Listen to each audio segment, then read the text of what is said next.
Ipapakita ko sa inyo mga beshi kung paano ako mag-reband ng buhok at kung ano yung mga gamot na ginagamit ko.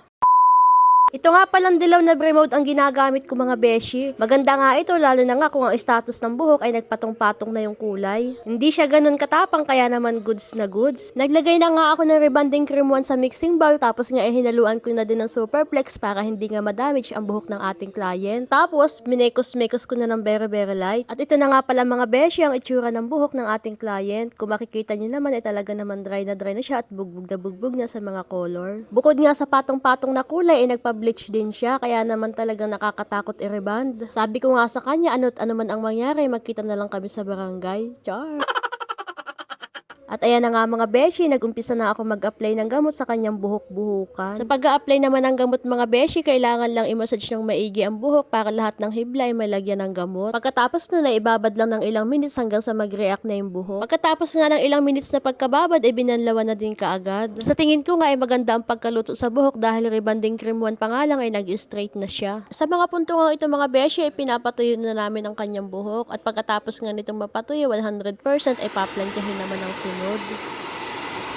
Pagkatapos ko nga ma-blower ang buhok ng ating client ay ayan nga naging resulta. Nakakatuwa nga dahil straight na agad. Pagkatapos nga na-blower ang buhok at napatuyo na 100% ay paplantyahin naman ang sunod. Pag nga ganyan ang status ng buhok ng ating client, ang gagamitin lang natin na init ng plantya ay yung pinakambaba lang. Para nga maiwasan natin ang pagka-damage o kaya yung pagkasunog. Sa pagpaplantya nga pala ng buhok mga beshi, kailangan ay sobrang nipis lang ng ating paplantyahin para makasigurado tayo na masunod talaga yung gamot sa buhok. At ayan nga mga beshi, pagkatapos maplantya ang buhok ay ipapahinga lang natin ng mga 10 minutes. Sunod naman yan ay a-applyan ng rebanding cream 2. Nakalimutan ko palang i-explain kanina mga beshi na yung rebanding cream 1 ay straightening cream at ito naman rebanding cream 2 ay neutralizing cream.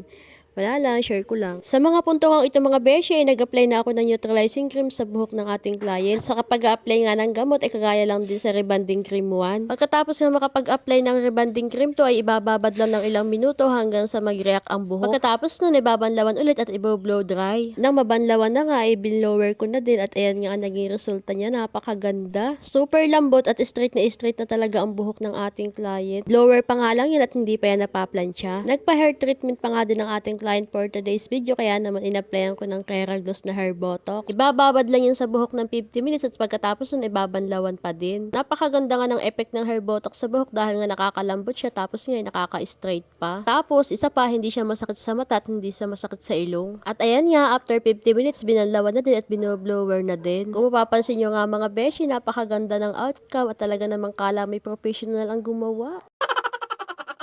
Hindi pa nga yan napaplansya mga beshi pero kita nyo naman straight talaga. Ito na nga pala mga beshi yung pinakahuling gagawin dito sa buhok na ito. Paplantyahin lang para masil talaga yung gamot at hindi siya papaliguan ng 3 araw. Hindi siya pwedeng basahin ng 3 araw. At ayun na nga mga beshi, dyan na magtatapos ang ating pagre-reband. Para sa ganyan kaiksing buhok, natapos siya ng 5 oras. Disclaimer lang mga beshi, wag na wag nyo pong susubukang mag-DIY. Kung wala po kayong sapat na kaalaman sa pagbubuhok, wag niyo pong susubukang mag-DIY dahil kapag po nasira ang buhok o kaya nasunog, wala na po yung remedyo dun kundi kakalbuhin na kayo. Pasensya na kayo mga beshi kung hindi ko na inedit yung mga mali-mali kong sinabi. Napapagod na kasi ako mag-edit. At ayan na nga mga beshi, ang final look ng ating reband for today's video. Diba? Napakaganda. Kala may professional ang gumawa eh.